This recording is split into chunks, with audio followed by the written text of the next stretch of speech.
राजधानी दिल्ली के लोधी कॉलोनी इलाके से एक बेहद दर्दनाक और चौंकाने वाला मामला सामने आ रहा है, जहां शादी के महज 2.5 महीने बाद एक 28 वर्षीय नवविवाहिता की संदिग्ध परिस्थितियों में मौत हो गई। इस घटना के बाद से परिवार ने ससुराल पक्ष पर गंभीर आरोप लगाए हैं, जबकि पुलिस पूरे मामले की जांच में जुटी हुई है।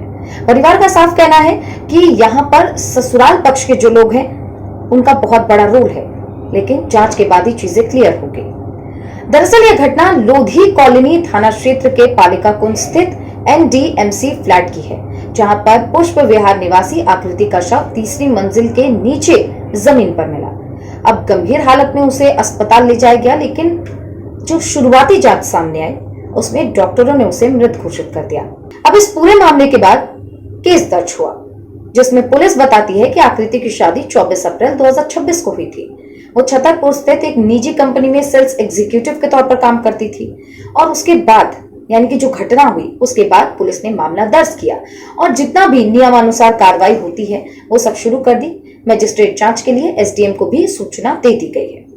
लेकिन सवाल यह उठता है कि अप्रैल में शादी हुई और जुलाई में आकृति की मौत कैसे हुई? इसके पीछे कारण क्या है? इसके पीछे के कारण को लेकर जब परिजनों ने खुलासा किया तो परिजन कहते हैं कि इस घटना को आत्महत्या नहीं मान सकते। परिवार का आरोप है कि ससुराल पक्ष आकृति के नौकरी के खिलाफ था। आकृति सेल्स एग्जीक्यूटिव थी, उसकी नौकरी के खिलाफ था। हालांकि बाद में सहमति बनी थी, लेकिन इसके बावजूद उसे लगातार मानसिक रूप से प्रताड़ित किया जा रहा था। हर रोज उसके साथ गाली गलौज, दबाव डालना कि नौकरी किसी भी तरीके से आकृति छोड़ दे, और इसी को लेकर कई दिनों से लड़ाइयां चल रही थी।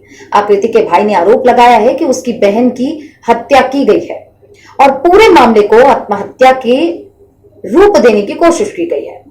अब इस पूरे मामले को लेकर परिवार ने निष्पक्ष जांच की मांग की है और दोषियों के खिलाफ सख्त कार्रवाई की मांग की है। फिलहाल पुलिस का साफ तौर पर कहना है कि मामले में हर पहलू से गंभीरता से हम जांच करेंगे।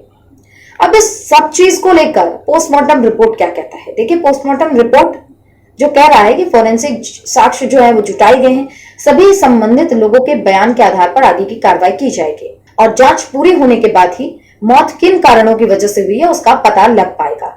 फिलहाल सभी पोस्टमार्टम रिपोर्ट का इंतजार कर रहे हैं।